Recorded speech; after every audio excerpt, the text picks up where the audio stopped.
estamos aqui, né, num momento bem especial, assim, hoje, né, de estar conversando sobre esse início dessa roda de construção coletiva do conhecimento, né, que é o formato que a gente acredita mesmo, que faz com que a nossa sociedade possa mudar, né.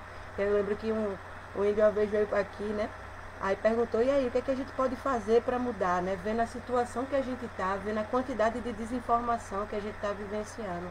Então, nesse intuito que a gente acredita que quanto mais rodas a gente faça para construir coletivamente o conhecimento, é o caminho, né, da gente ter essa autonomia, essa soberania que a gente vem trilhando, né? E a gente vem aqui para falar sobre uma conquista, né, muito importante do movimento de cultura, a Lei Aldir Blanc. Temos aqui três pessoas que têm uma experiência muito bonita de vida, de luta, de doação, né, de estar com seu aparelho integrado a serviço maior, né, dos propósitos do movimento da arte, né, trabalhando aí, comunicando, né, sendo essas comunicadoras e curandeiras. Então a gente vai ter a honra aqui de receber hoje a Gabi Apolônio, Jadion Santos e Hilda Veloso, né, para estar compartilhando das suas experiências nos seus territórios. E aí eu queria deixar a fala um pouco assim no início, acho que para a Gabi Apolônio se apresentar, né, falar um pouco do seu trabalho.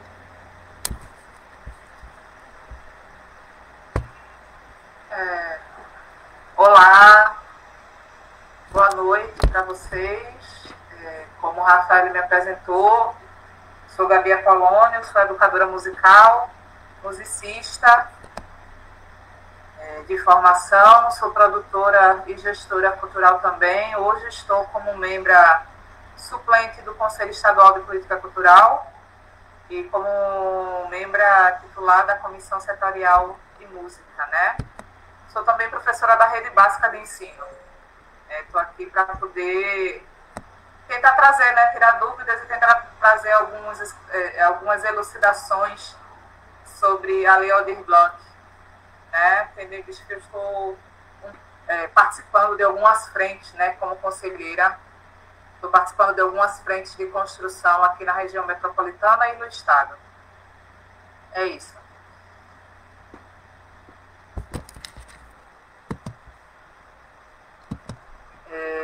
Quer que fale sobre a Lei Aldir Blanc também? Acho que a gente pode se apresentar, né, no começo, todo mundo que está aqui presente, Jadion também.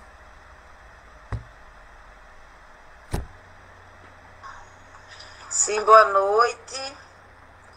Eu sou Jadion Santos, sou por formação administradora, sou produtora e articuladora cultural, sou uma mulher negra, ativista do movimento de mulheres negras e do movimento feminista de Pernambuco e defensora dos direitos humanos. A convite de Rafaela e de Hilda, estamos aqui, né? Eu e Gabi, pelo acorde, para contribuir com esse processo, né, de tirar dúvidas sobre a Lei Aldir Blanc. É isso. Aí a Hilda chegou agora também, né, Hilda? A gente está aqui se apresentando. Aí se tu puder se apresentar também agora, bem-vinda.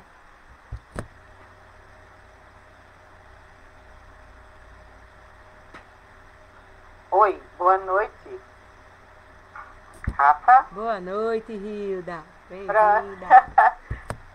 Boa noite. Eu sou Hilda Veloso, moro em Camaragibe, escrevo crônicas de poesias e milito.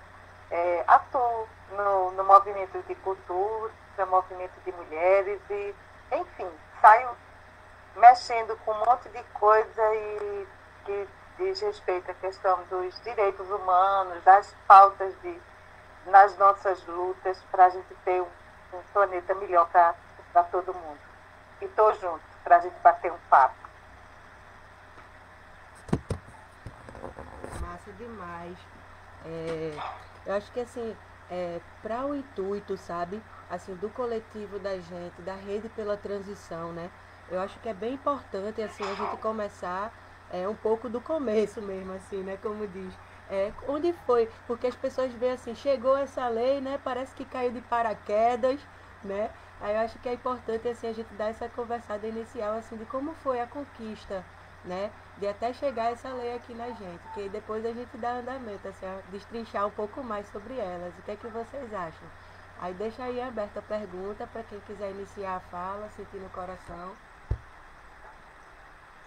Eu vou iniciar, e como a Gabi está participando de algumas frentes, porque a lei ela tem dois momentos, né? O momento em que ela foi promulgada, que ela começa a ser efetivada nos municípios, mas no aguardo da regulamentação.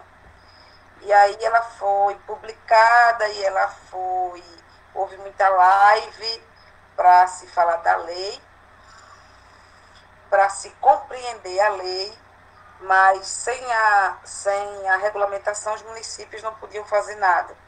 Quando o Ministério do Turismo lança a regulamentação, vem mais uma novidade, a regulamentação nos estados, né, e nos municípios. Enfim, Gabi tem acompanhado como está a execução, a aplicação da lei após a regulamentação, e que, na verdade, a partir dessa tua pergunta, Rafa,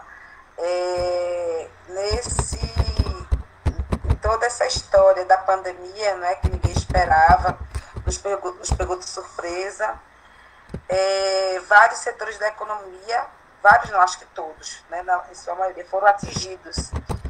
E a cultura, ela foi atingida de tal maneira que fez com que os fazedores de cultura do Estado, eu digo do Brasil, né, porque eu converso com alguns artistas de outros estados e a situação de outros estados não é diferente da de Pernambuco.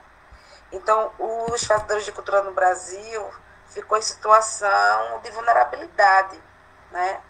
O setor da cultura na economia ele foi o primeiro a parar e será o último a voltar, principalmente agora que o estado de Pernambuco aí apresenta, né, saiu de estabilidade, saiu de queda, foi para estabilidade e agora voltou ao vermelho, né? A contaminação da coronavírus. Então a gente quem é fazedor de cultura no estado de Pernambuco, está sem resposta, sem ter o que fazer. Então, considerando tudo isso, essa vulnerabilidade ao qual os artistas passaram e ainda estão passando, porque tudo parou, o movimento das artes, da cultura, o pessoal da música, da gastronomia, do artesanato, começou a se mobilizar, a enviar requerimento, a enviar questionamento aos governos do Estado no Brasil inteiro. Então, considerando esse movimento e essa necessidade, alguns parlamentares, né, progressistas de esquerda, né, mobiliza e cria a lei Aldir Blanc, né? Ela leva o nome Aldir Blanc em homenagem ao compositor Aldir Blanc, que falece de Covid-19 no mês de abril, eu acho que foi abril, e a lei Aldir Blanc, e a lei leva o nome em homenagem a ele. E ela tem, né, o início, ela tem como autoria a deputada Benedita da Silva e uma articulação grande, né, da deputada Jandira Fegali. E Jandira mobiliza, junto com Benedita, uma grande participação de outros deputados e deputadas na Câmara para aprovação da lei.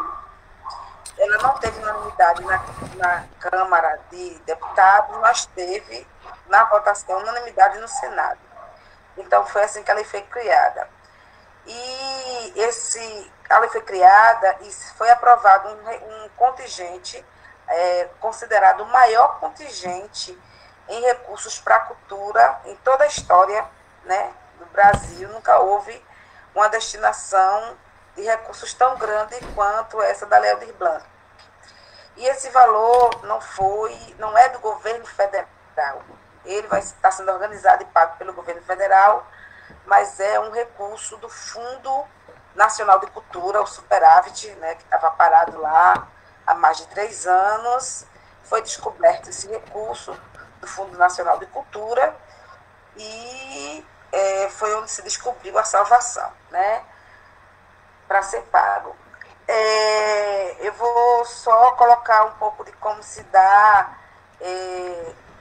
a destinação e um pouco de quem tem direito aos recursos da Lei Aldir Blanc. Aí Gabi continua, porque ela, inclusive Gabi, se tiver algo, você, por favor, me corrija. A Lei Aldir Blanc, ela foi pensada a partir dessa situação de vulnerabilidade ao qual os fazedores de cultura no Estado e no Brasil ficaram, ela vem com esse objetivo de salvar, né, de ser uma saída para esse setor, para o setor da cultura. Não que o problema da cultura veio a partir da crise sanitária, com a pandemia, não é isso. O setor da cultura ele já está em desmonte já há muito tempo, né? E agora com o governo, nesse desgoverno Bolsonaro, que inclusive acaba com o Ministério da Cultura, a situação ficou bem mais gritante. Então, a situação do pessoal da cultura, do movimento cultural, enfim, da política cultural no Brasil, ela tem estado defasada já há um bom tempo. Considerando isso, a lei, ela pensou na destinação desses 3 milhões de reais da seguinte maneira. Para o Estado de Pernambuco, são 150 milhões de reais, ao qual 74 milhões vai para o Estado, né, o governo do Estado de Pernambuco destinar os recursos a partir da sua competência, e 74 milhões para ser dividido para os municípios aplicar os recursos de acordo também com sua competência. A lei ela é dividida em 3 incisos, né? Na verdade tem 4, mas acho que é a parte da iniciativa privada que não é muito discutido, né? Aqui alguém no chat está dizendo que é 143 milhões.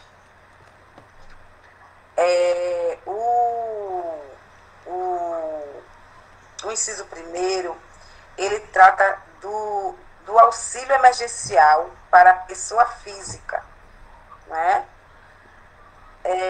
São inicialmente 3 parcelas, mas eu não sei, Gabi pode até me ajudar se já foi definido que seria 5 parcelas, mas inicialmente a lei garante 3 parcelas de R$600 para todo e qualquer fazedor de cultura, né?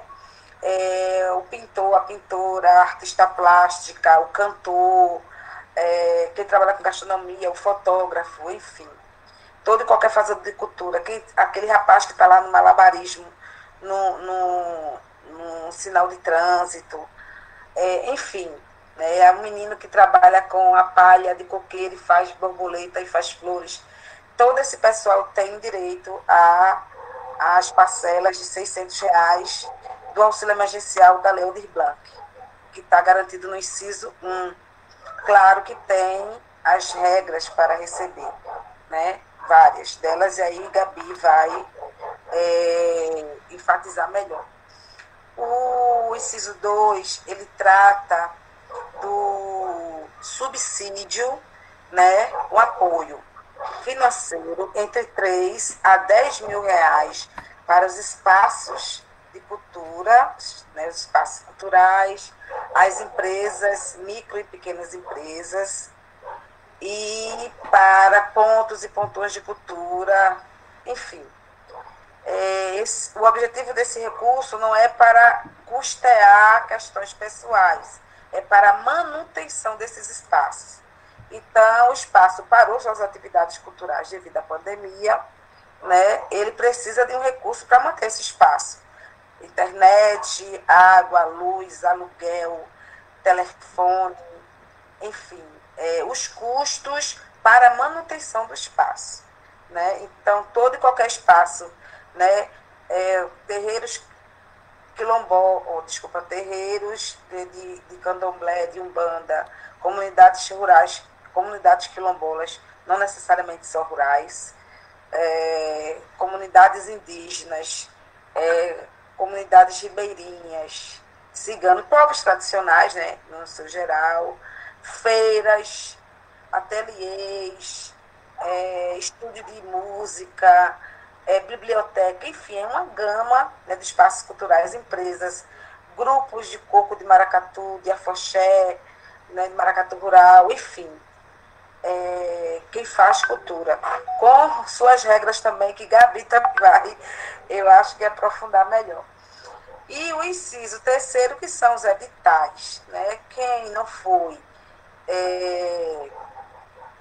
quem não conseguiu receber pelo inciso 2, que são os espaços culturais, e o inciso primeiro, o auxílio para as pessoas físicas, pode sim recorrer ao inciso terceiro, que são as chamadas públicas, os prêmios, os editais, né, que tem como responsabilidade tanto o governo do Estado quanto o governo municipal.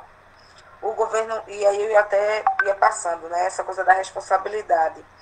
O inciso primeiro, que trata do auxílio de R$ 600, quem está com essa responsabilidade depois da regulamentação é o governo do Estado, né? O inciso primeiro.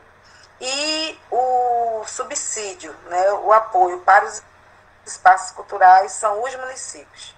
Então, todo mundo que estiver dentro, né, desse perfil tem que procurar os municípios, fazer seu cadastro, procurar o mapa cultural do governo do Estado, fazer o seu cadastro para acessar esses recursos. E o inciso terceiro, que são os editais, as chamadas públicas, a premiação, né, destinação de bens e serviços, tanto o governo do Estado quanto as prefeituras dos governos municipais. Enfim, na verdade, eu fiz uma apresentação assim, bem rápida, né, de forma muito grotesca, do que vinha a ser a Lei Aldir Blanc. E eu acho que o objetivo dessa live é mesmo de divulgar. Quando a gente recebeu o convite, né, o Acorde tem como uma das suas metas divulgar, fazer com que a Lei Aldir Blanc chegue em todos os lugares mais longínquos, porque a gente sabe da diversidade regional que esse estado tem, de mata sul, mata norte, de sertão.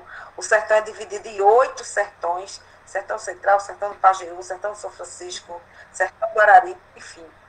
A gente tem o Agreste, a gente tem a região metropolitana, e a gente precisa fazer com que os recursos da Lei de Blanc cheguem para quem de fato precisa dele, para quem de fato faz cultura, né, e para toda e qualquer pessoa, desde as pessoas da cidade como também as pessoas do campo que fazem cultura.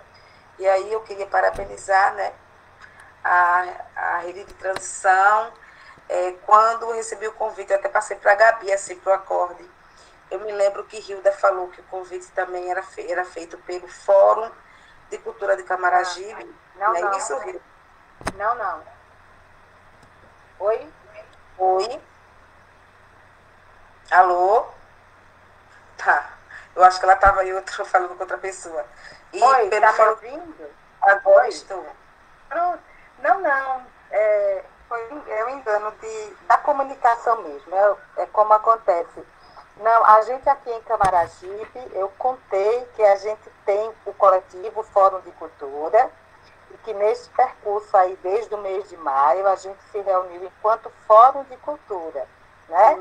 Mas aí o convite e tudo é a partir realmente de Rafa, a partir não do fórum, sabe? Porque Ele pela transição, não é isso? Ele pela transição. Eu acho que ficou embutido na minha mente essa coisa do Fórum de Camaragibe. Inclusive, você até falou que ia colocar um pouco de como está esse processo em Camaragibe. Enfim, ficou. Me desculpas. Não, né? não tem problema. Bobagem, gente. Bom, enfim, eu acho que a Rede pela Transição está fazendo papel fundamental, está sendo um papel fundamental, que é fazer essa live, divulgar. Já tivemos muitas lives, muito encontro online, muita escuta, né? Inclusive o próprio governo do estado fez muita escuta também, o Conselho de Cultura, ao qual o Gabi participa também, realizou muita atividade, o Acorde realizou atividades, o Ministério Público realizou atividades sobre a Lei Aldir Blanc, e mesmo assim, eu tenho certeza que ela não vai atender nem a metade de quem de fato precisa dessa lei, né? A gente tem, eu acho que a mídia tem um papel importantíssimo para divulgar também, mas ainda não está, né? E aí também está acontecendo algumas dificuldades de como acessar esse recurso. Eu acho que o processo burocrático complica, impede, né? Não deixar acessível formulários. As prefeituras têm que se mobilizar também, as prefeituras têm que divulgar, porque também existe prazo, né? Eu acho que também Gabi vai se aprofundar nisso. Existem prazos para que esse recurso, tanto do governo do estado quanto dos municípios, sejam utilizados. E a gente sabe que dentro desse processo cultural, a importância, né, que a política cultural tem, a política em si tem. Aí o exemplo da pandemia, ficamos todos e todas de quarentena em casa, e do que seria nós se não fosse a cultura, o que não seria de nós se não fosse o audiovisual, a música, a fotografia, enfim. A cultura, ela tem uma importância fundamental na vida das pessoas, né? Aquela história do pão e do circo. A gente não precisa só de comida. E o fazer cultural, ele tem uma importância tão grande. Eu sempre comparo com a música, né? Não deixa o samba morrer, não deixa o samba acabar, né? Com a atividade dos brincantes de maracatu rural. O dono do maracatu, quando ele já está muito velho, eu não digo velha, porque na sua maioria donos de maracatu são homens, uma e outra mulher aqui e ali. Eu, como produtora, eu represento alguns grupos de maracatu rural na zona da Mata Norte. E quando ele já está muito velho, debilitado, o dono do maracatu, ele passa o estandarte para o filho mais novo. Porque o brinquedo do maracatu rural é a vida para aquele homem, é a vida para aquela comunidade. Então, a cultura é isso para as pessoas, independente de um governo, né, de uma gestão municipal realizar um carnaval ou não, o carnaval vai acontecer porque os brincantes fazem o carnaval.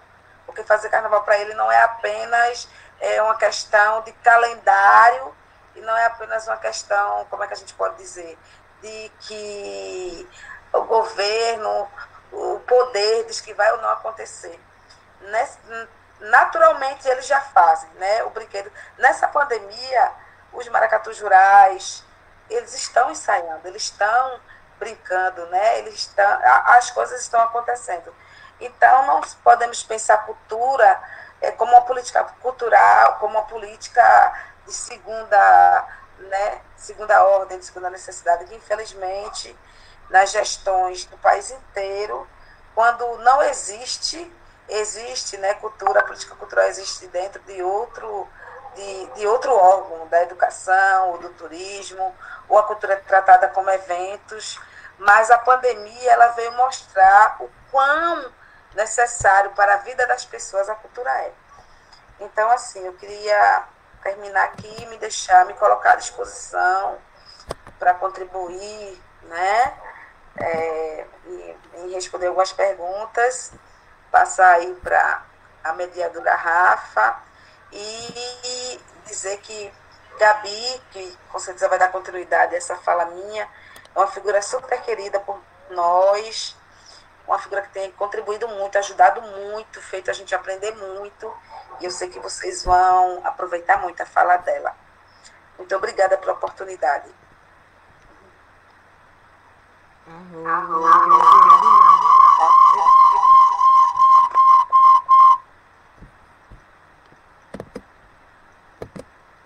que eu tive que ligar o celular para aparecer a câmera também.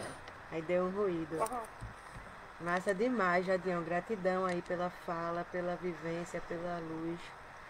Queria chamar agora a Gabi para compartilhar um pouco com a gente.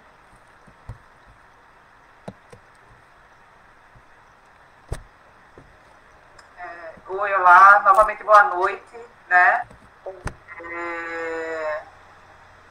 Assim, depois do que Jadião falou, eu só vou trazer alguns pormenores da lei, né? Porque tudo que ela falou é justamente a construção que a gente fez, né? Como Jadião falou, a lei ela é um fato inédito no Brasil, porque primeiro ela usa o superávit da cultura, que é um fato que nunca havia acontecido, né?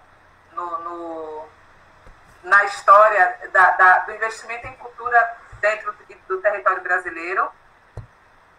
Segundo, que o Fundo Nacional de Cultura, ele está sendo distribuído para todos os mais de 5 mil municípios brasileiros e todos os 27 estados brasileiros, mais o Distrito Federal, que também era outro processo que não acontecia. Muito mal se garantiu o repasse fundo a fundo a quem tinha seu sistema de cultura instalado no município ou no estado, né? Quando importante frisar, Jadião falou, mas eu vou repetir, que é importante frisar que o Fundo Nacional de Cultura, ele não é um fundo que é uma destinação do recurso do Tesouro Nacional para a Cultura. Ele é uma construção feita a partir de contribuições, tanto dos estados e municípios, quanto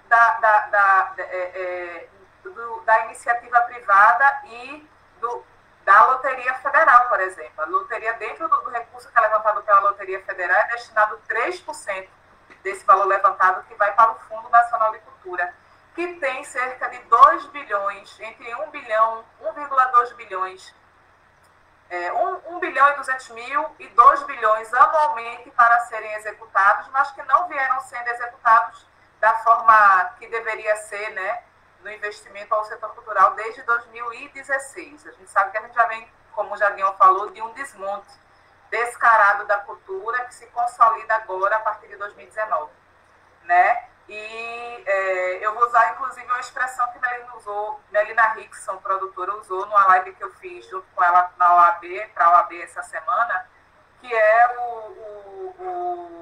que o setor cultural deu um pitu no governo federal, né? Passou uma verdadeira rasteira dentro do governo federal, tendo em vista que o governo federal, ele declarou guerra, né, ao setor cultural, porque o setor cultural é o setor que esclarece, o setor cultural é o setor que traz informação, o setor cultural é o setor que traz e possibilita a formação crítica do cidadão, né, porque ele desenvolve a sensibilidade e a cognição muito mais do que o português e matemática, né, dentro da educação básica brasileira. O setor cultural desenvolve muito mais o pensamento cognitivo do que qualquer outro setor da educação e da ciência.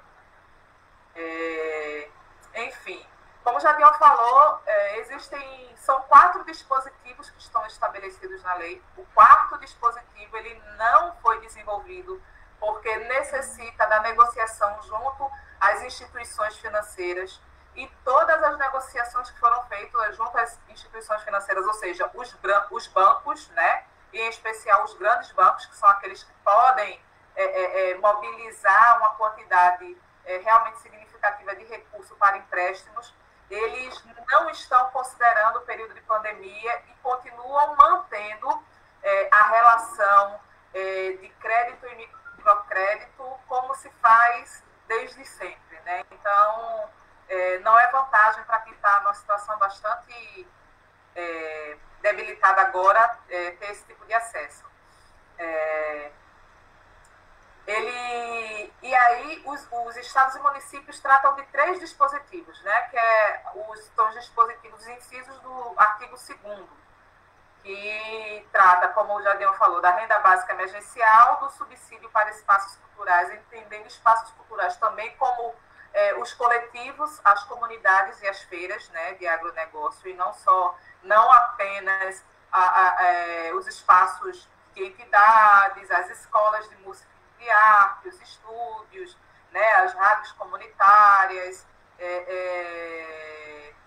as sedes, né, teatros privados, as casas de eventos, né, que trabalham única e exclusivamente com evento, música, teatro e dança, mas também as lonas de circo, as quadrilhas, são considerados dentro do escopo e da essência da lei como espaço cultural. E o inciso terceiro, que é o inciso único e exclusivamente de fomento para esse momento agora, entendendo que quem faz cultura nesse período de pandemia, com a proibição de suas atividades, está parado. E, de certa forma, não está parado. Na realidade, não está conseguindo gerar renda com o seu trabalho. Porque se a gente abrir a internet aí, a gente vê várias lives de vários grupos, né? A gente vê produção de conteúdo de vários grupos de forma gratuita. E não é justo que quem trabalha com a cultura doe, é louvável, né? Mas não é justo que quem trabalha com a cultura doe seja o único que doe, né? O seu trabalho de forma gratuita para a população nesse momento. E é um setor que está salvando vidas, como o Jadinho falou, né?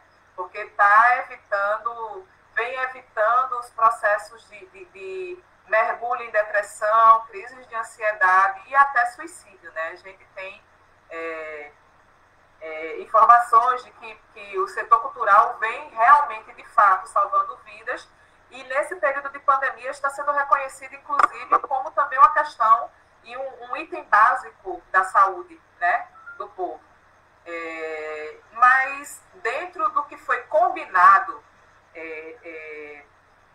na lei, a gente tem alguns processos que vieram como retroagir, né? Porque essa lei ela vem muito na essência do programa Cultura Viva, né? Que é o programa dos pontos de cultura, o programa Memória Viva, que dá origem, inclusive, aos prêmios, né, de cultura popular, cultura tradicional da Funarte, e que foi uma lei que foi construída de maneira extremamente coletiva, porque ela é a sintetização de 4 propostas diferentes, né? Existiam 4 propostas na Câmara.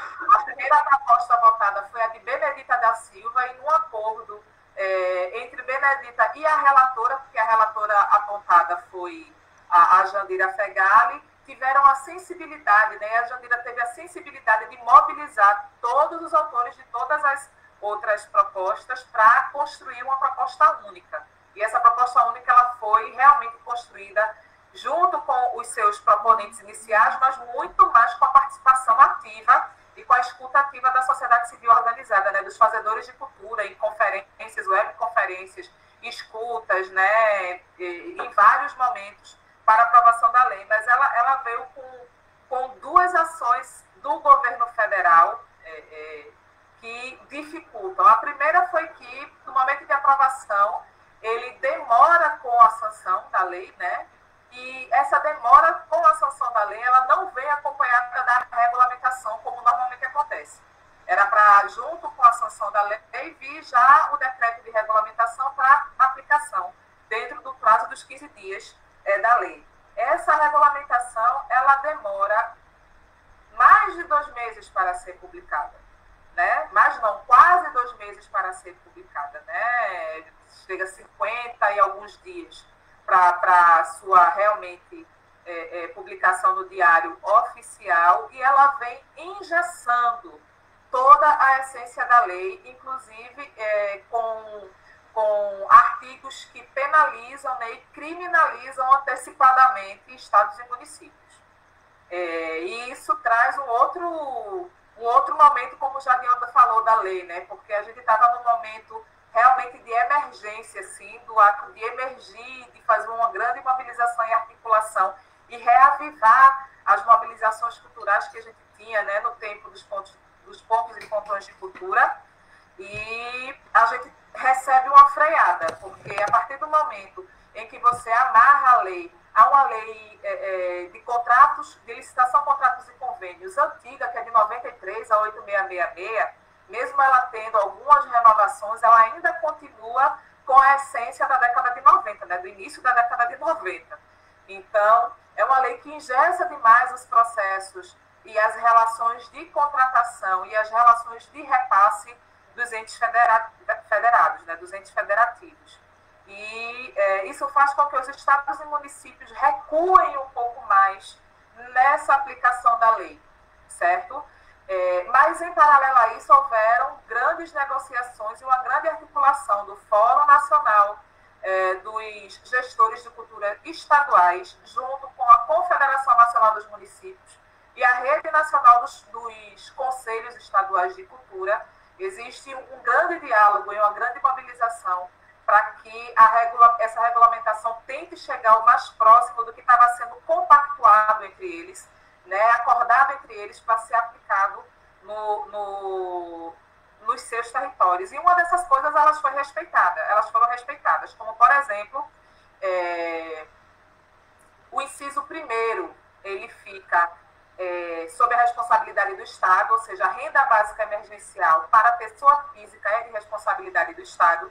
Ela já está acontecendo, o cadastro foi iniciado segunda-feira pelo site lab.mapacultural.pe.gov.br e ela diz respeito, ela é um preenchimento totalmente online, né? E é um formulário digital para requerimento desse auxílio. Então, você acessa lá, preenche lá o formulário, você obrigatoriamente vai fazer uma autodeclaração de atuação cultural, porque para receber esse benefício, você precisa, essa renda básica, você precisa não ter sido contemplado no auxílio emergencial geral do governo federal, você não pode estar empregado, você não pode ser servidor público, você não pode receber nenhum outro tipo de benefício, como BPC, aposentadoria, seguro-desemprego.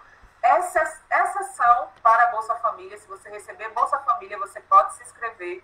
E você não pode ter recebido mais de 28 mil, e eu não lembro qual é o limite, mas o teto para o imposto de renda de 2018, né? Você, em 2018, não pode ter tido uma renda total acima de 28 mil e alguns reais.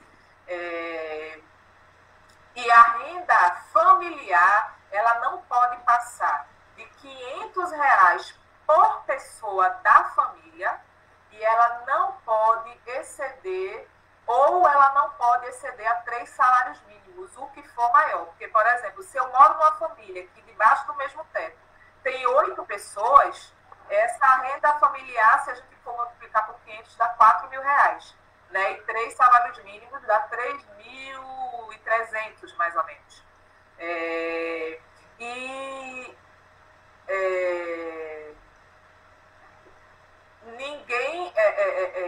A pessoa que requerer, ela vai receber pelo menos 3 parcelas de R$600, só que a lei Aldir Blanc, ela vincula o recebimento dessa parcela de R$600 ao auxílio emergencial geral. Então, o auxílio emergencial geral teve já 5 parcelas de R$600, mas teve uma alteração agora do auxílio emergencial que vai passar para até o fim do ano as parcelas de R$300. Né? O governo do estado ele fez um estudo para pagar até 5 parcelas de R$600. Tá? A garantia vai ser de 3, com possibilidade de se chegar até 5 parcelas. Ok? E essas parcelas elas são retroativas ao mês de junho. Então, por exemplo, se eu fui desempregada, fiquei desempregada em março, e eu recebi o seguro-desemprego até agora, agosto, eu não vou conseguir pleitear, eu não vou conseguir requerer, eu não vou ser contemplada com auxílio emergencial cultural, né, para pessoa física, porque esse auxílio, ele é retroativo ao mês de junho. Então, quem for receber, ele vai receber junho, julho, agosto, né, as 3 parcelas, e vai receber mais as parcelas aditivas que forem adicionadas pelo governo do estado, e as demais serão feitas mensalmente, certo?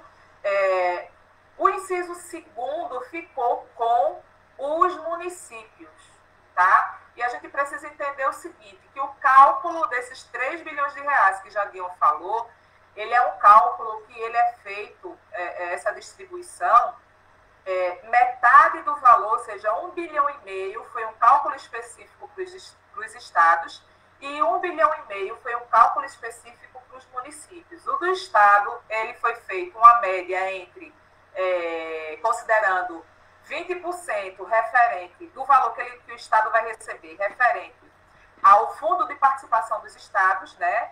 E os 80% referente ao coeficiente, né, a populacional, ou seja, a população, né, a quantidade de pessoas no estado. E no município, 20% referente da verba que o município vai receber, é referente ao fundo de participação dos municípios e 80% referente à população do município. Então, nessas contas, o estado vai receber 143 milhões de reais, sendo 74 milhões, cerca de 74 milhões para o governo do estado e cerca de 69 milhões para os municípios, certo? E a gente precisa entender que cada município, de acordo com sua população, vai ter uma cota diferente para receber de recurso, né? Não vai ser uma distribuição por igual para todo mundo, entendendo que um município e o estado que tem uma população maior, essa aplicação desse recurso,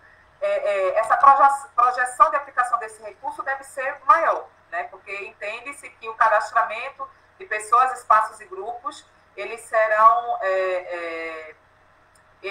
feitos de forma diferenciada pela quantidade de parcela, certo?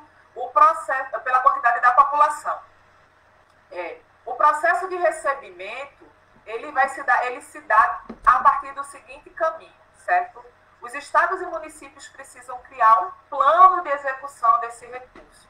O estado e município, ele não precisa ter sistema de cultura implementado, né? Ele não precisa ter um fundo de cultura e ele não precisa ter uma conta específica do fundo de cultura.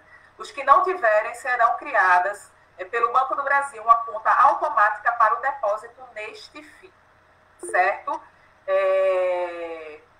O Estado, o ente federado, né, que vai receber o recurso, ele monta um plano de acordo com a lei e a regulamentação da lei, dizendo quanto de cada recurso ele vai aplicar onde, né, e de que forma. Ele tem que descrever isso de forma, inclusive, simplificada, não precisa ser com muitos detalhes, até para dar celeridade a esse processo.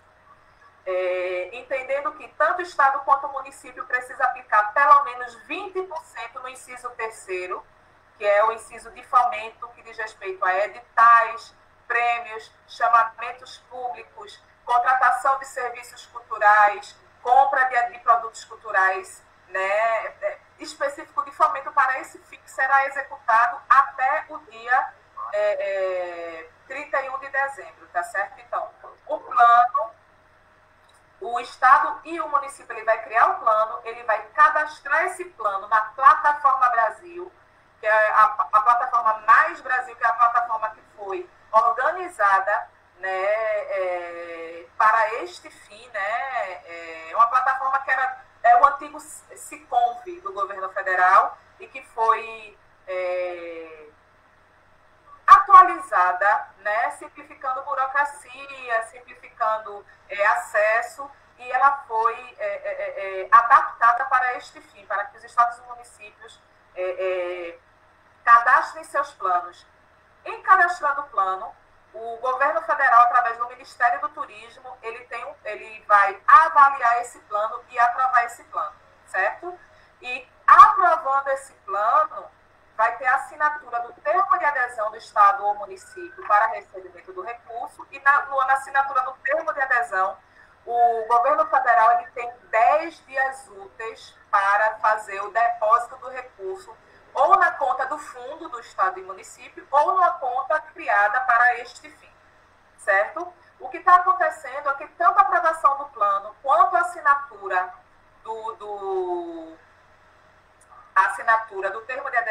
quanto o depósito do recurso está saindo de forma rápida. Está saindo com menos de 10 dias de apresentação do plano, né? Em torno de 7, 8 dias. Eu estou tendo notícia de municípios que já apresentaram e 7, 8 dias depois tiveram o recurso já depositado na conta, certo? E em o recurso estando depositado na conta, o Estado e o município ele tem 60 dias para iniciar a execução. O que é considerado iniciar a execução? Botar o edital na rua, fazer o chamamento público, colocar os formulários de inscrição na rua, né, para as pessoas se cadastrarem. Não é que ele tem que pagar em 60 dias, porque um edital ele precisa durar 45 dias por lei.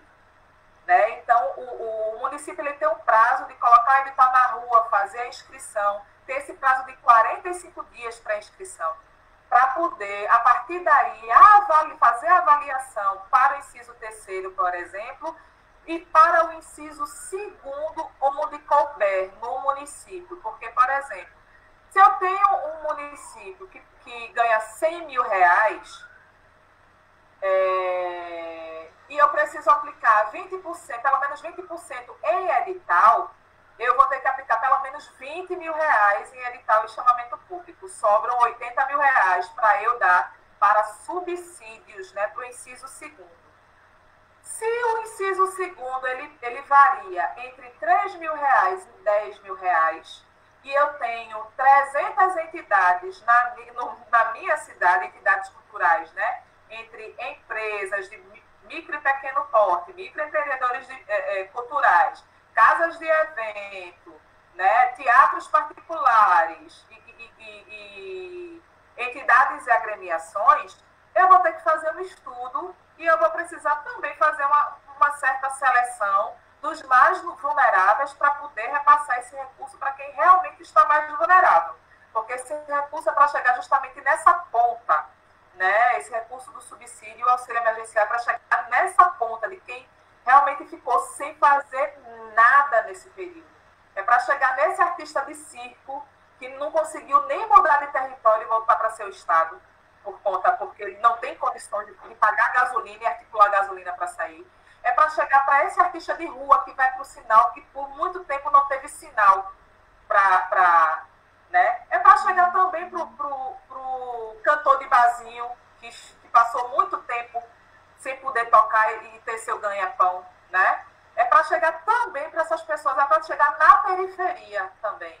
A gente sabe que boa parte das entidades culturais, né, e das agremiações, elas são periféricas. E a gente sabe que a periferia ela está muito mais fragilizada do que a gente que, por exemplo, eu que estou em outro setor, né? Então, o município ele vai precisar fazer um estudo. Se o recurso não der para todos, ele vai precisar fazer um estudo para poder selecionar, ele vai precisar fazer um chamamento para poder selecionar aqueles que estão mais vulneráveis, né? E isso, por lei, tem um prazo para acontecer. E o município e o Estado têm até 31 de dezembro para fazer esse repasse, porque ele precisa, em 60 dias, iniciar a ordenação de despesas. E depois que ele iniciar a ordenação de despesas, ele tem até o dia 31 de dezembro para fazer o último repasse, né, referente à lei. E os editais, eles são editais que eles podem ser prêmios, eles podem ser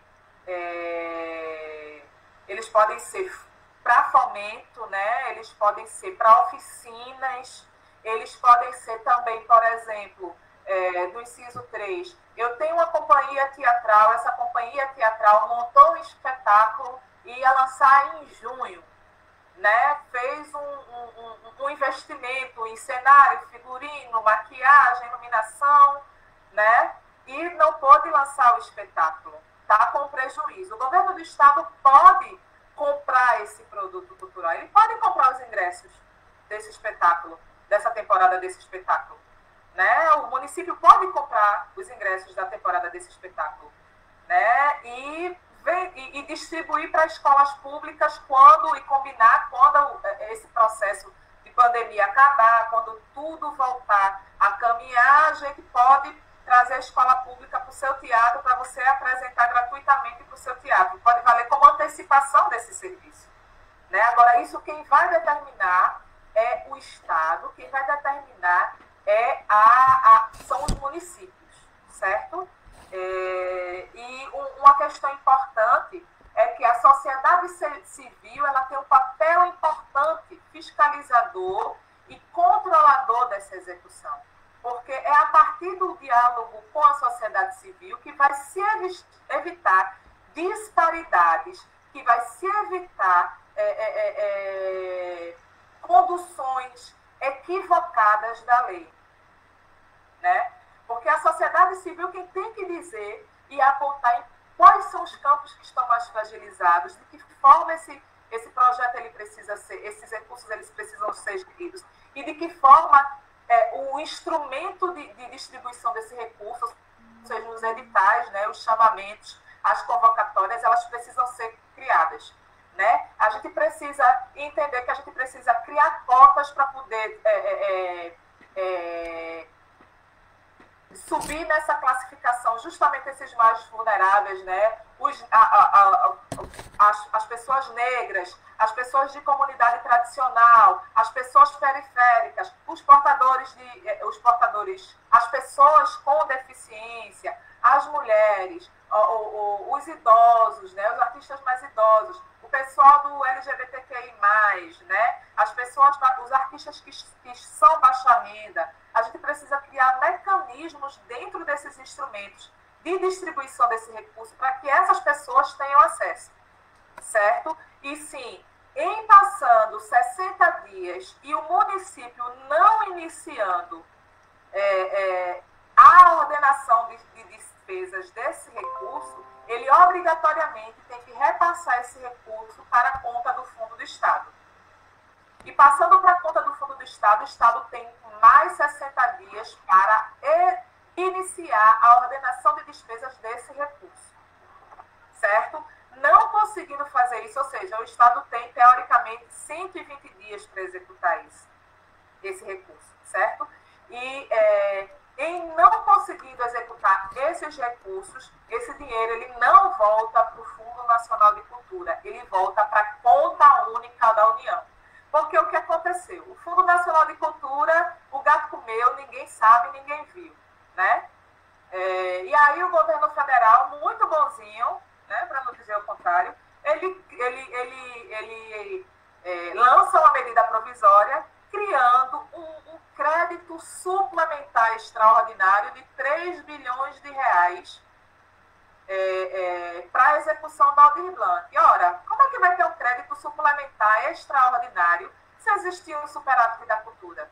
Na realidade, não era para ele repor esse dinheiro que foi gasto de outro jeito, porque, para mim, subentende-se que se você tem um crédito suplementar extraordinário nesse período criado, significa dizer que esses 3 bilhões do Fundo Nacional do superávit do Fundo Nacional de Cultura foi executado de forma errada nesses últimos 4 anos. Ele foi aplicado em outra coisa que não era cultura. Né? E aí, uma cartada de mestre, o governo federal cria esse crédito suplementar. Tem que ser devolvido para a conta da União, né, geral da União, a conta única da União, para poder tapar esse buraco desse crédito suplementar. Né? E chegando também no dia 31 de dezembro, a única da União.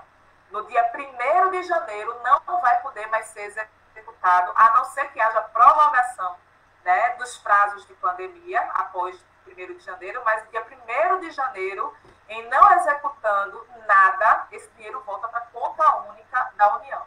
E precisa ser lembrado que o inciso 2 é um inciso de subsídio, né, para manutenção do espaço, como já Dion falou, para pagamento de aluguel, para pagamento das suas contas básicas.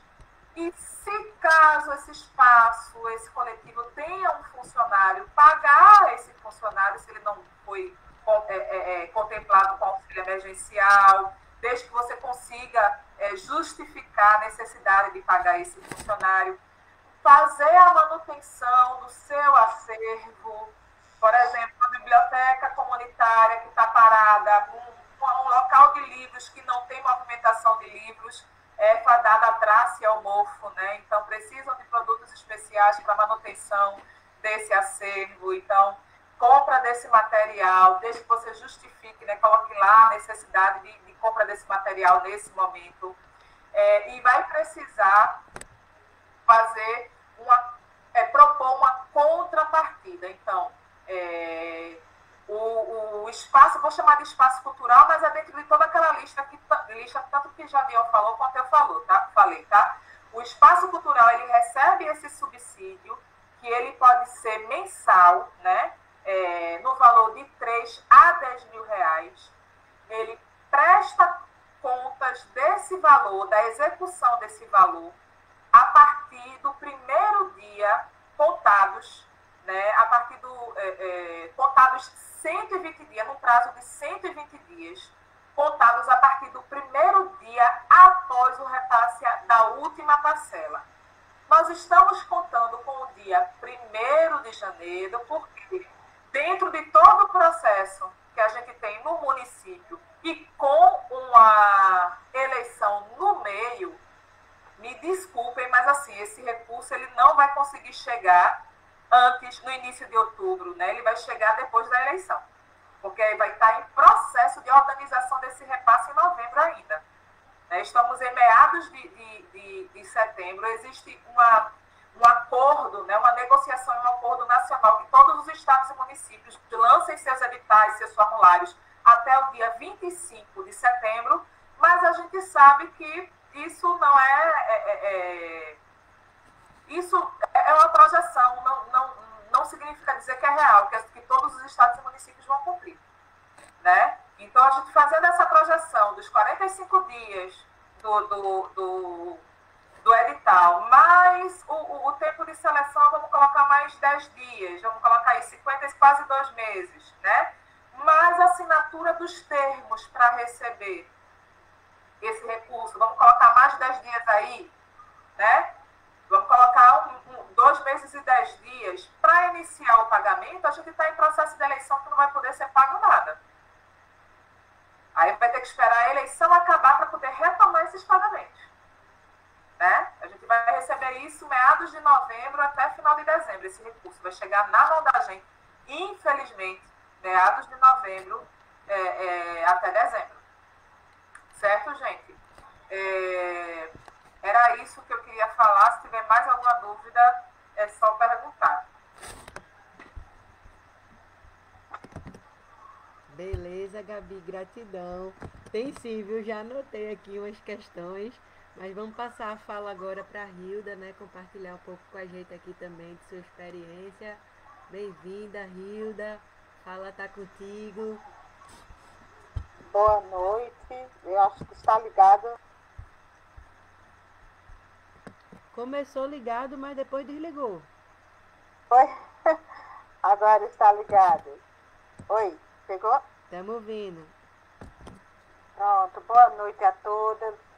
Obrigada por esse momento, essa possibilidade, né, da gente estar junto e dialogando.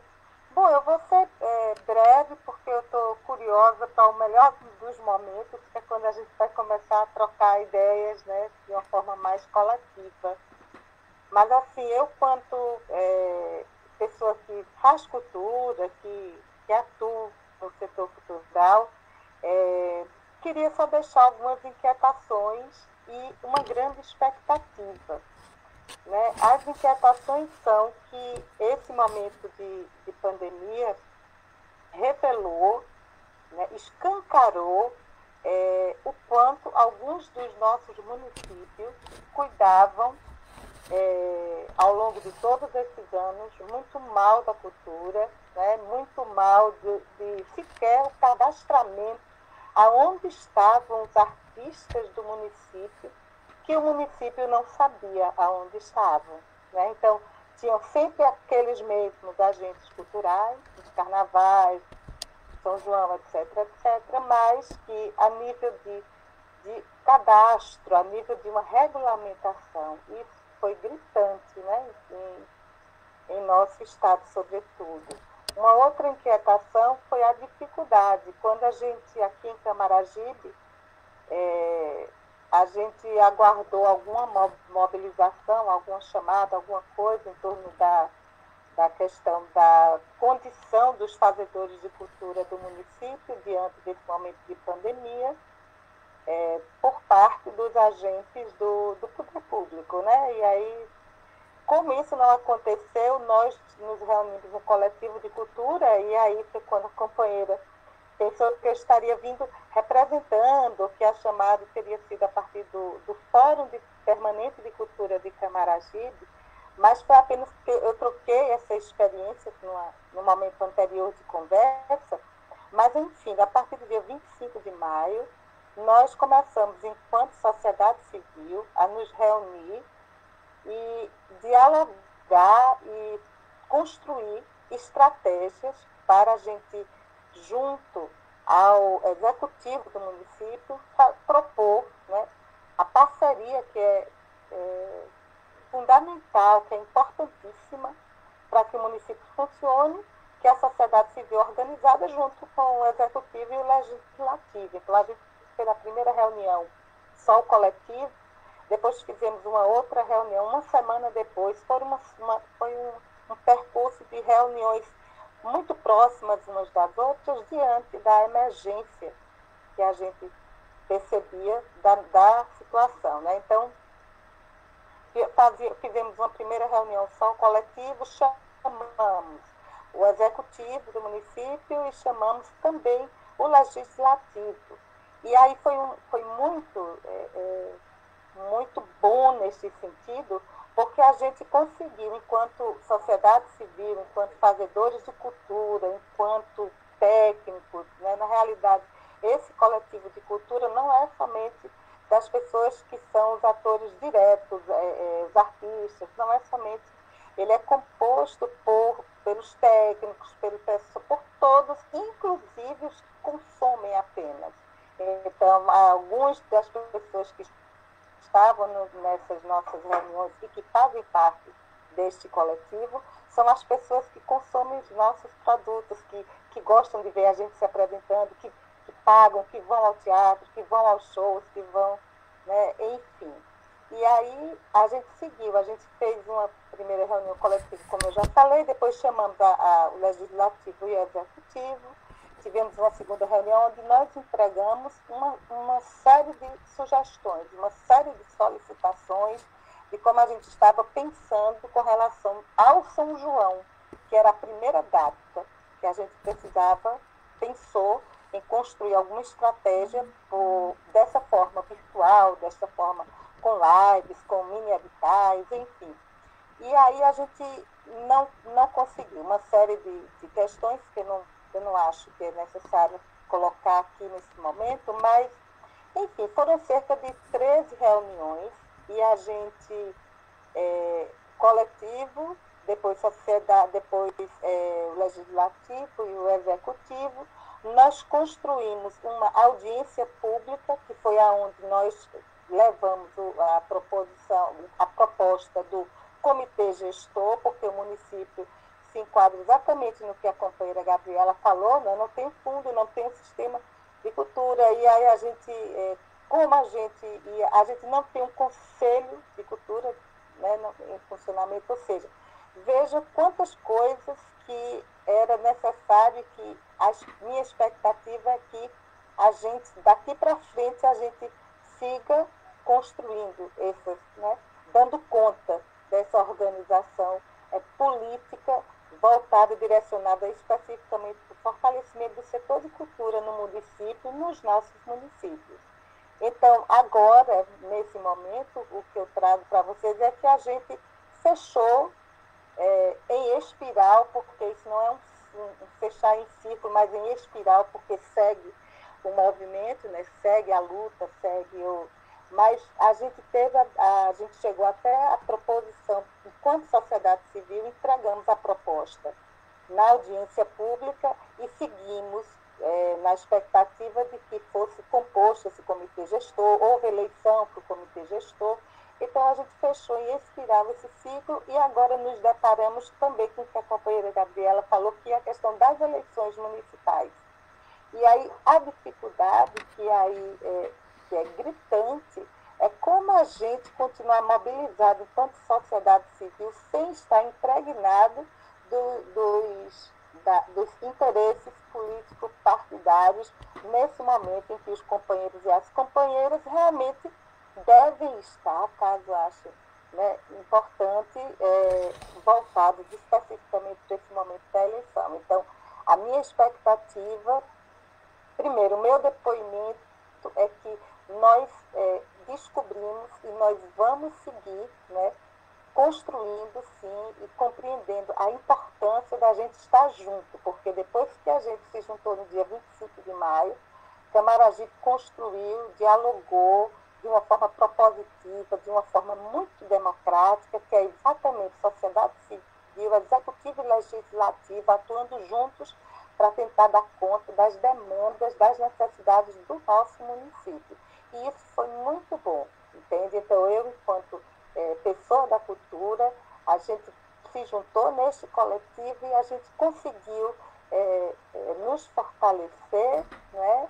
E fortalecer, sobretudo, a relação democrática em nossa cidade. E aprendemos juntos, nós fizemos leitura da lei, nós debatemos lei, nós tivemos dúvidas entre a gente, nós chamamos alguns companheiros do governo do Estado para estar junto, para tirar dúvidas. Então, foi um percurso de fortalecimento político, fortalecimento mesmo intelectual, porque a gente leu junto, dialogou junto, construiu junto, debateu junto, né? E agora a gente está nesse momento realmente de esperar, né? A expectativa é que esse dinheiro realmente chegue a quem realmente está precisando da forma mais rápida, né? Agora, quando a companheira colocou que realmente só após as eleições, mas que chegue, né, companheira? Que chegue, enfim. Estamos juntas e vamos conversando, não é? Ok.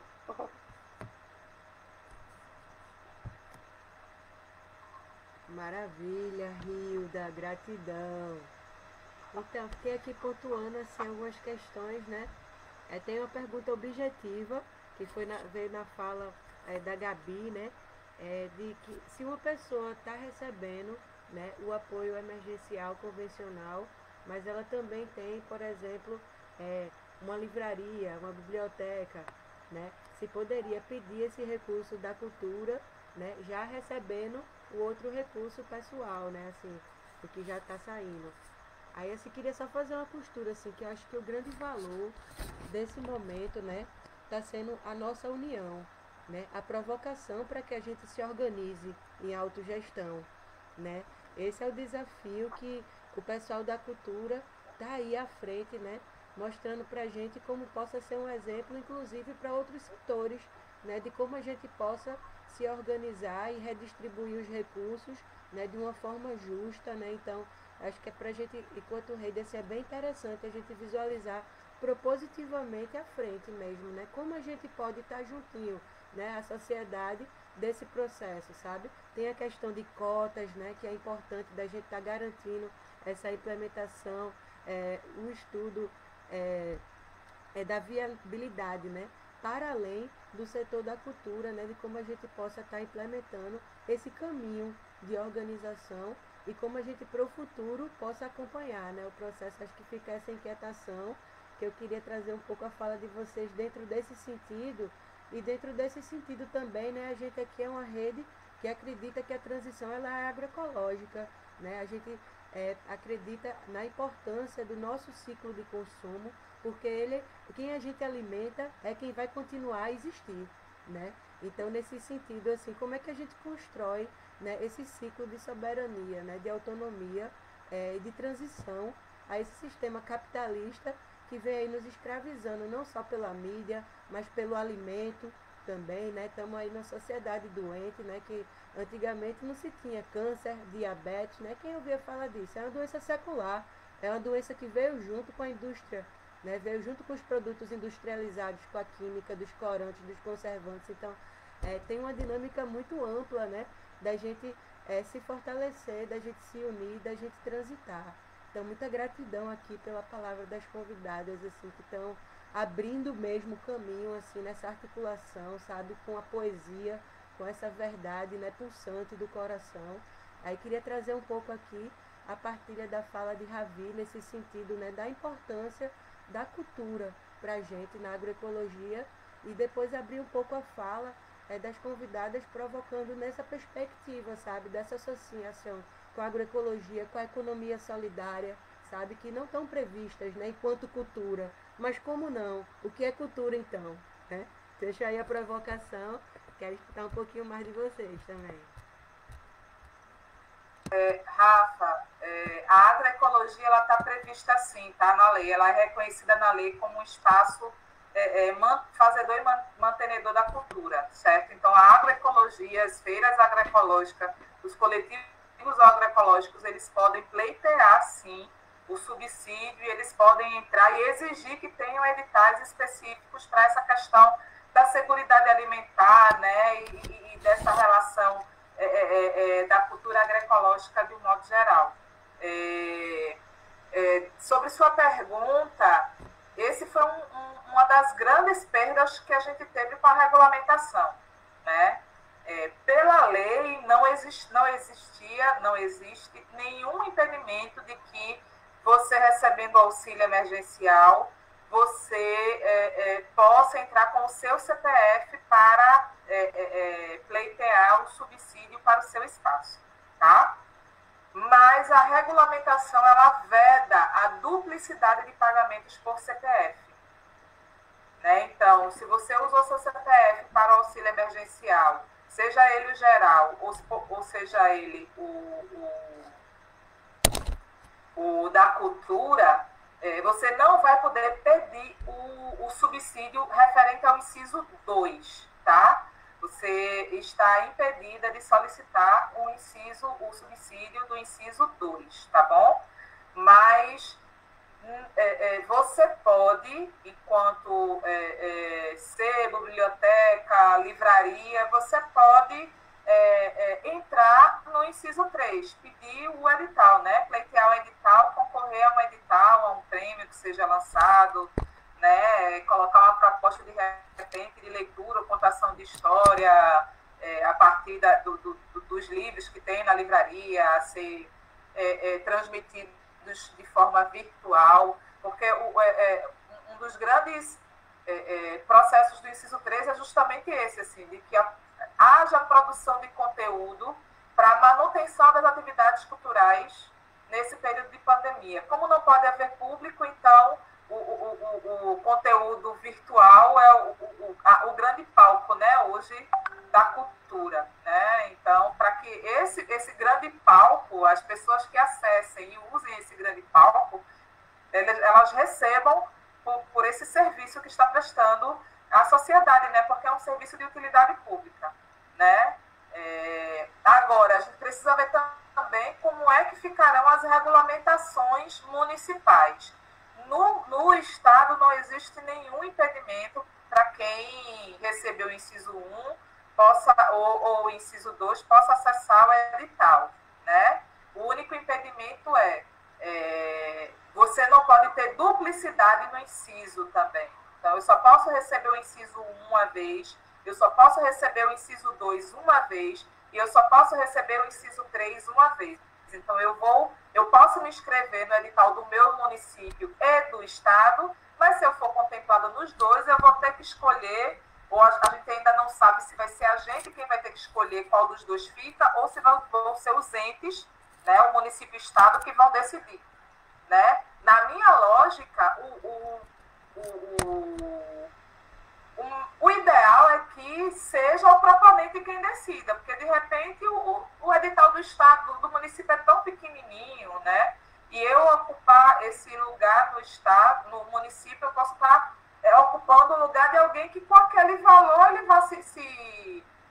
vai se contemplar, né? E para mim eu vou ficar apertada, e de repente o valor que o Estado, porque são 74 milhões, né?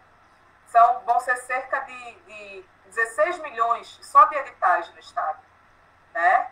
O Camaragibe não chega quanto? Eu acho que não chega nem a 4 milhões o benefício, né, o recurso que vai receber. Então, o Estado tem quase 4 vezes, vai receber quase 4 vezes a mais do que, ou mais de 4 vezes a mais, né, do que o que Camaragibe vai receber. Então, o que eu estou orientando para as pessoas é, já que não há impedimento de você se inscrever nos editais, e não precisa ter impedimento, né? Você não pode vedar uma pessoa que se inscreveu no Estado de se inscrever no município porque está concorrendo.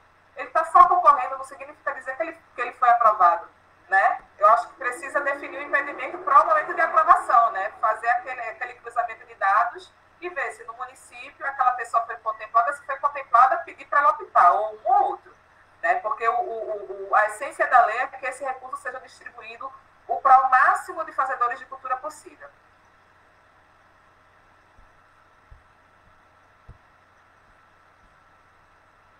Perfeito, Gabi. Gratidão. Não sabia não do recurso para agroecologia, né? Inclusive no começo estava pesquisando sobre, não tinha esse caminho, aí parei até de estudar. Ravi, tu quer fazer a contribuição, Ravi, agora sobre a cultura e a agroecologia, fazer essa fala para nós? Oi, gente. Boa noite. Eu sou o Ravi. Eu estou aqui com esse nome Rede pela Transição porque a gente criou o evento pelo e-mail da rede, né? Então, eu estou aqui na parte técnica e adicionando que estava querendo entrar. Eu não tenho nem o que falar, assim. Eu acho que foi muito rico essa conversa. Está sendo, né, muito rica essa conversa, porque fazer essa união, né, da cultura com a agroecologia é muito necessária, porque ela já existe, e a gente evidenciar isso é sempre importante, né? Porque não existe cultura sem o direito à terra, não existe cultura sem o direito ao espaço, né, sem direito ao cultivo da terra, e não existe o cultivo da terra sem a cultura, né? Então tá ali super presente mesmo a importância também desse cultivo da mente, né? Não só da terra, mas da nossa mente também, que faz parte da transição agroecológica. Assim. Só queria contar para vocês um pouco o que é a Rede pela Transição. A Rede pela Transição ela surgiu nesse período de pandemia, em março, mais ou menos março, abril, e é um coletivo de pessoas, instituições e organizações, né, que fazem parte para tentar buscar experiências positivas, né, e propor práticas agroecológicas dentro da nossa, de onde a gente está, né? Que pode ser aqui no meu apartamento, pode ser lá, Rafa, na casa dela, né, ou qualquer pessoa, em qualquer lugar, que a gente pode fazer para entrar aí nessa transição agroecológica. Então, acho que essa conversa hoje foi muito importante mesmo. E é isso, só queria agradecer vocês aqui, dizer que bom que Rafa conseguiu também colocar, né, no Facebook o vídeo para ficar lá gravado. E a gente vai continuar divulgando, né? Acho que não pode ficar só aqui, acho que a gente pode até divulgar também. Eu também faço parte de um grupo de carnaval chamado Boi Marinho, que sai todo carnaval e tal. Então, de alguma forma, eu sou biólogo, mas também de alguma forma estou envolvido com a cultura, né? Então, já estou repassando lá também no grupo para quem precisa muito desse auxílio. Então, ajudar aí para que esse auxílio chegue a quem precisa realmente, né? Como vocês já muito bem colocaram aí. E é isso, vamos sempre buscar caminhos para preservar, né, nossa cultura e nosso fazer, nesse sentido de resgate também, né, que a agroecologia pensa e faz.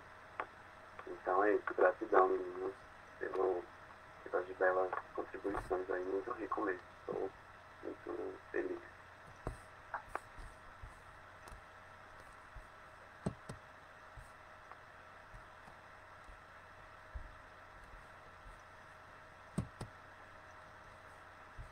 Maravilha.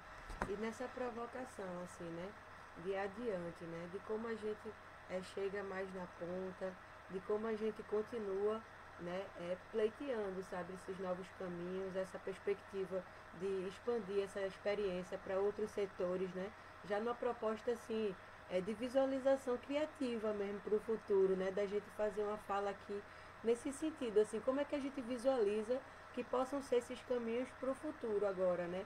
Aí tem essa questão aí já, a previsão de acordo com o conhecimento, com a sabedoria da Gabi, ela já prevendo, né, a questão de até as eleições, como vão ficar as coisas, como pode se criquilhar e para o futuro, e a gente tem no prazo até 31 de dezembro, né? Então, assim, como é que a gente pode melhor contribuir, assim, nessa construção, sabe?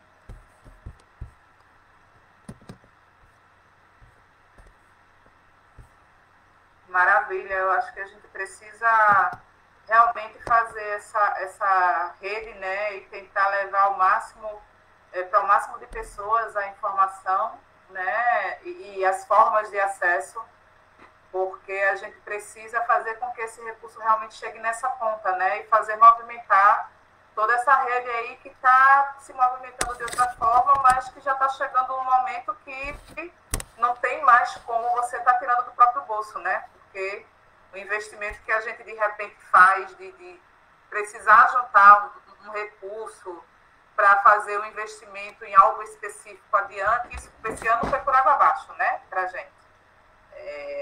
Para a população de um modo geral, e para a cultura mais ainda, porque a cultura está vendendo aquilo que tem, né? Hoje as pessoas já estão vendendo aquilo que adquiriram com tanto suor e é tão difícil de manter. Então a gente precisa realmente fazer valer o nosso direito, exercer o nosso dever de controle social. É muito importante essa mobilização social, é muito importante a articulação social, é muito importante que a população esteja junto. Vocês de Camaragibe, aí vocês cheguem junto do comitê, cheguem junto da diretoria de cultura lá, fundação, né? Ou é diretoria? Fundação de Cultura lá de Camaragibe, e peçam, exijam, né, obriguem a que sejam feitas realmente as escutas, né, não permitam que esse processo seja verticalizado. Eu sei que a cultura de Jaboatão vem tentando construir algo democrático há um tempo, mas a gente sabe que também os engessamentos e as cristalizações acontecidas ao longo do ano, né, ao longo dos anos, na realidade, ao longo dos tempos, né, ao longo das gestões, para a gente desfazer isso, para a gente desengessar, para a gente descristalizar, é um exercício mais do que dobrado, né? E esse é o momento realmente de quebras e de virada de chave, assim. Eu entendo a Lei Aldir Blanc como uma grande oportunidade de revisão nas políticas públicas de cultura e uma grande virada de chave nas relações de tratamento e contratação com a nossa cultura. A Aldir Blanc vai trazer possibilidades de se experimentar novos sistemas de relação econômica e de relação de investimento da cultura, Estado-sociedade. Ou a gente entende a Aldir Blanc dentro desse processo e não só como uma lei emergencial, mas ela é uma lei como o Célio Turino, né, que foi um dos grandes pensadores dela. O Célio Turino diz, é uma lei para fazer emergir essa nossa cultura que estava tão estática, né? A gente levou tanta lapada que estava cada um na sua, preso dentro da sua casa e já desacreditado dessa luta, né? E a Aldir Blanc, ela trouxe justamente esse processo de um fôlego, de você vir para a superfície, dar aquela respirada e mergulhar de volta para mudar o que tá submerso, né? Mudar o que está submerso, levantar o que foi afundado e botar para navegar o barco que está praticamente naufragado, né? Então, a gente precisa entender essa virada de chave da Aldir Blanc. A gente precisa, pós-Aldir Blanc, dizer, não, Aldir Blanc não funcionou, por que não pode funcionar agora? Os órgãos de regulação, eles estão acompanhando, está aí a regulamentação, está aí o TCU, em cima dos estados e municípios, acompanhando de perto e botando o olho, dizendo, faça assim, faça assado. Como é que o TCU, depois da Aldir Blanc, vai dizer que é outra coisa? Se nem o Aldir Blanc conseguiu entrar no decreto de calamidade pública, mesmo o decreto de calamidade pública estando citado na lei, né, a obrigatoriedade de execução dela está dentro de uma lei de 1993. Então, se a gente está conseguindo executar com celeridade, com transparência e com democratização de acesso dentro de uma lei tão engessada quanto a 8.666 nesse momento, como é que a gente não podia ter feito isso antes e como é que a gente não pode fazer isso depois? Se os reconhecimentos estão sendo feitos agora, por que não foi feito antes? E por que a gestão pública vai negar fazer isso depois? A gente precisa entender isso e levar essa Aldir Blanc para o resto da nossa atuação e ativismo político daqui por diante. Porque o investimento na cultura, não é um gasto de dinheiro, não é vagabundagem, como essa extrema-direita está dizendo. O investimento na cultura é investimento, esse retorno ele vem em 150% só para o governo. Para os cofres públicos, retorna o R$1 que o Estado investe e volta a R$1,50 para o cofre do Estado. Imagine para a população, para o mercado, para a comunidade no entorno, imagine. Né? Então, o governo precisa entender que o recurso da cultura é recurso de investimento, de alimentação também da economia local, a economia do município e a economia do Estado. E a Lei Aldir Blanc está vindo para mostrar isso, nesse sentido, muito mais do que em qualquer outro. Né? E a gente precisa realmente trazer essa compreensão desta forma e acompanhar de perto com o nosso dever e o nosso poder de controle social sobre essa aplicabilidade. E levar esse controle social e os resultados desse controle social para a nossa luta depois. Que aí vai ficar muito mais gostoso, muito mais fácil, a gente já vai ter papas na língua, né? Já vai ter discurso e fundamentação para poder dialogar e para poder embater e para poder debater referente ao investimento no que precisa ser investido, porque cultura ela é um bem essencial da população, ela é um bem essencial previsto na Constituição brasileira. E o Estado ele tem responsabilidade, constitucionalmente falando. Ele não pode negar sua responsabilidade, não. Ele precisa ter a responsabilidade sobre a cultura do país. E não só nesse momento, antes, agora e depois. É isso que eu queria falar. Já de alguma coisa. Oi. Gente, vocês lembram que eu falei no fim? Que Gabi é maravilhosa, que ela contribui muito com o processo. Por isso que eu fiz o convite. Tem muitas outras pessoas que estão dando sua contribuição, né, nesse processo de implementação da Lei Aldir Blanc, mas a primeira pessoa que me veio à cabeça foi Gabi, considerando tudo isso aí que vocês viram. Eu queria propor que a gente encaminhe, eu tenho um contato de Rafael e de Hilda, porque tem muito material importante, né, da Lei Aldir Blanc sendo publicizado, sendo enviado. Tem artigos, tem vídeos, a própria lei. Então, eu queria sugerir enviar para Rafael e para Hilda e elas encaminharem, conforme eu coloquei aí no chat, e elas encaminharem para a rede.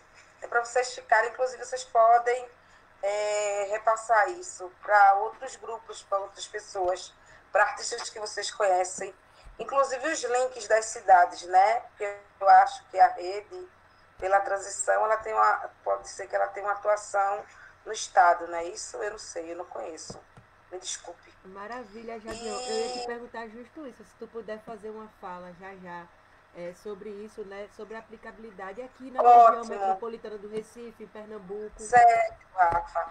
E aí a gente encaminha para vocês e vocês, né, repassam para as outras pessoas, né, para que a lei ela tenha o maior alcance possível, certo? Eu, no final, se não hoje ainda, mas amanhã encaminho o que eu tenho.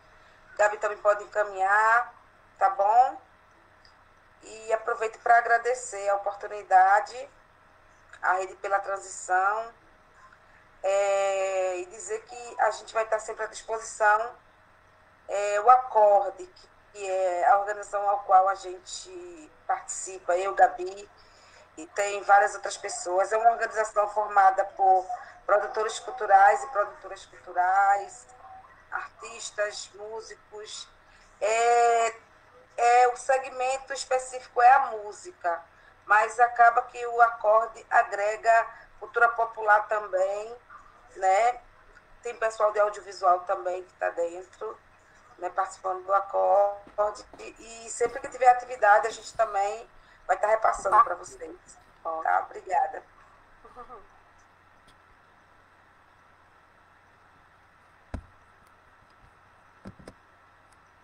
Ô, Jadion.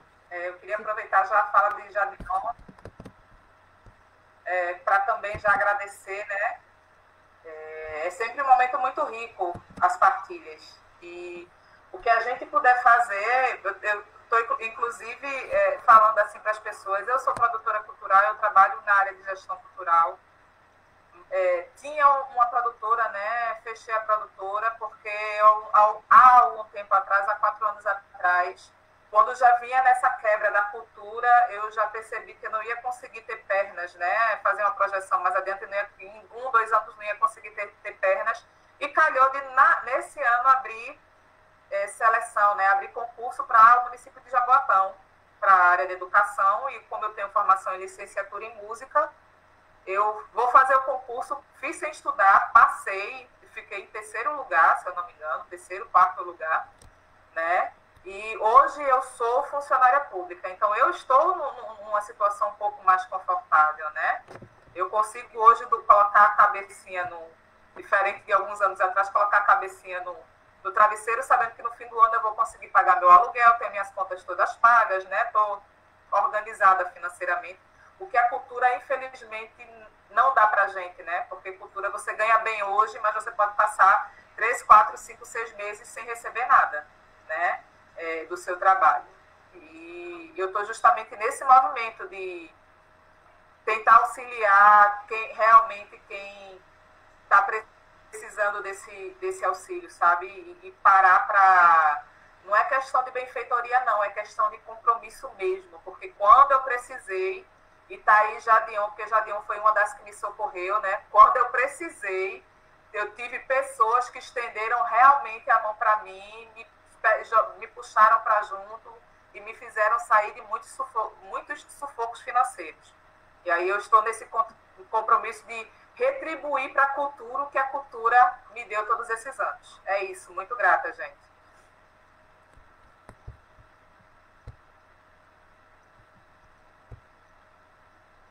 Maravilha.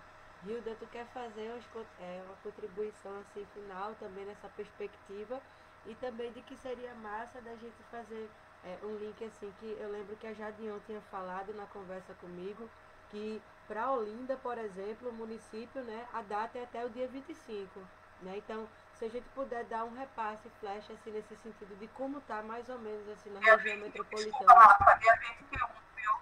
Dia 21, segunda-feira.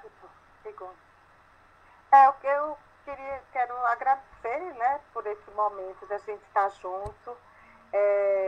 A minha expectativa, né, caminha nesse mesmo sentido, que a gente aproveite o que conseguimos descobrir, do quanto é importante que a gente firme sempre parcerias, que a gente esteja sempre com essa... Eu gosto muito desse conceito de rede, né, de estarmos nos iliando, nos fortalecendo, nos associando, né? Que a gente compreenda que cada vez mais a gente precisa estar uns com os outros, a gente precisa olhar mais uns para os outros, e que nesse momento que a gente conseguiu avançar em tantas discussões, que a gente conseguiu compreender que a gente precisa olhar melhor como as coisas estão funcionando ao nosso redor e nos organizar e nos associar para a gente reverter e propor e sugerir como essas coisas têm que funcionar a serviço de todos nós, para todos nós, que a gente leve isso como uma aprendizagem, como algo permanente para a nossa vida, que a gente siga compreendendo essa importância, né, que esse momento de pandemia apresentou para todos nós uma disparidade social, a falta de inclusão, a falta de acesso, a exclusão digital, que ainda permanece uma preocupação para mim, aos nossos fazedores de cultura que não podem, por exemplo, estar nesse momento junto com a gente nesse espaço virtual, porque alguns ainda não têm internet em casa, ainda não tem um telefone que tenha essa condição, porque a gente vive em uma sociedade que é desigual, que exclui, que oprime, né, e que não dá a todas as pessoas a condição minimamente de ter acesso às coisas que deveria ter acesso todo e qualquer ser humano. E a gente não pode esquecer, né, que é imprescindível, como a gente já colocou, que essas informações com relação a esse momento, a essa lei, chegue lá na ponta, né, Gabriela, companheiras e companheiros, enfim, e como fazer com que isso chegue, ainda dá tempo, né, da gente ir no cochicho, que é a melhor forma de comunicação sempre foi. A gente não pode conversar mais em torno da fogueira, então vamos conversar em torno dos nossos ouvidos, né? Vamos no cochicho, vamos expandir, né, essas informações que a gente tem, né, em nossas mãos, porque se a gente contar somente com o espaço virtual, somente com... A gente não vai fazer com que as pessoas... Tem gente ainda que não tem acesso ao que está sendo discutido, não tem acesso à necessidade de se cadastrar, não tem, e a gente ainda tem tempo, ainda dá tempo para a gente transformar o que a gente tem em informação nossa, uma informação para todos e todas as nossas companheiras e nossos companheiros. Então, boa noite, estou por aqui, estou junto e misturada. Quero sim, Rafa, quero sim todos os presentes, as companheiras e tudo mais, que a gente siga, que a gente construa outros momentos para a gente debater outras pautas, para a gente construir estratégias de atuação em parceria nesse pacto maravilhoso, que a gente caminhar junto, porque é só assim que a gente vai conseguir seguir bem e da melhor forma possível. Então, um beijo para todas e todos e valeu. Maravilha mesmo estar aqui hoje à noite.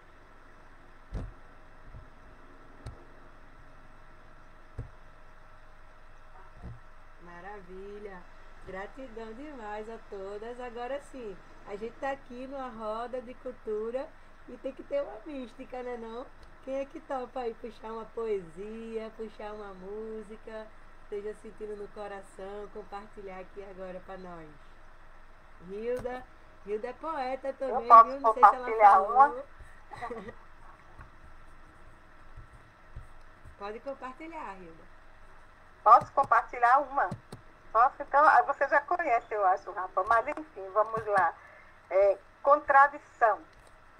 Uma parte da verdade trouxe, ao rasgar da noite, o que seria imprescindível à tua chegada. Deixar de lado um ou outro projeto, trovar uns tons, vislumbrar novos aromas, ouvir Timaya, ler Neruda, reorganizar a geladeira e, quem sabe, desocupar uma parte do meu guarda-roupa. Tal parte da verdade me dizia daquilo que até então fora o nada, a inexistência de ti. A outra verdade, sorrateira, invadiu o meu mundo, tatuando o vazio no espaço preparado no sentido de destinar-se à tua posse, que nunca aconteceu. Arroz, virada. Gratidão, gente. Alguém tem mais alguma para compartilhar com a gente? Esse é o melhor momento. Vamos aproveitar.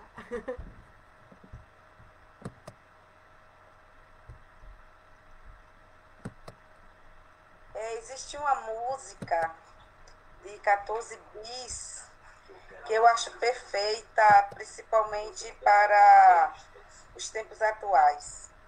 Eu, mesmo trabalhando com cultura, sendo produtora cultural, eu não canto bem. Mas ela diz assim,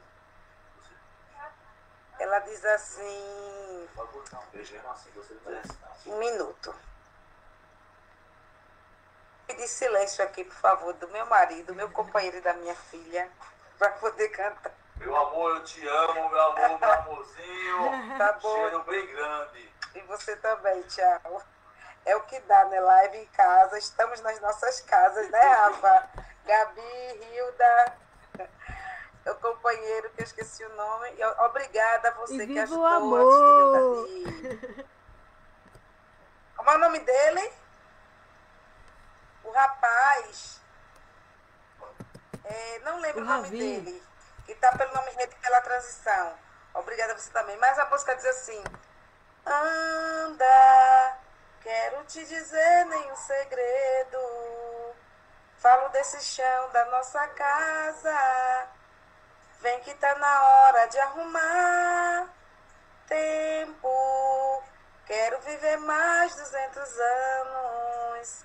Quero não ferir meu semelhante. Nem por isso quero me ferir. Vamos precisar de todo mundo para varrer do mundo a opressão, para melhor unir as nossas forças. Vamos precisar de muito amor. A felicidade mora ao lado. Quem não é tolo pode ver a paz na terra, o sal da terra, amor. Terra, és o mais bonito dos planetas. Estão te maltratando por dinheiro. Olha aí a Amazônia. Tu que és da nave, nossa irmã. Anda, leva a tua vida em harmonia e nos alimenta com teus frutos. Tu que és do homem, a maçã.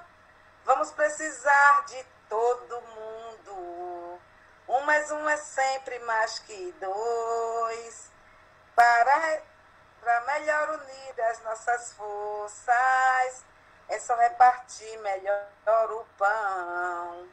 É criar um paraíso agora, para merecer quem vem depois.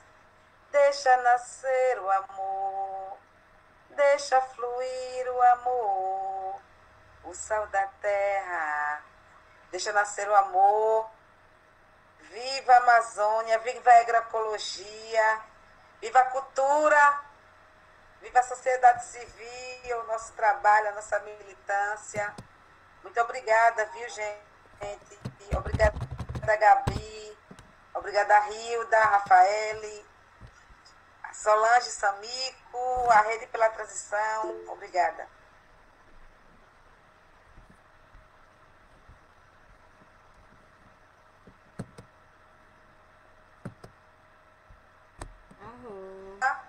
Gente, vou dar adeus. Obrigada. Boa noite. Boa noite. Vou aproveitar, dizer para a Jadil que eu quase choro com ela cantando agora e vou me despedir também de vocês, precisando sair. Tá? Um beijo enorme.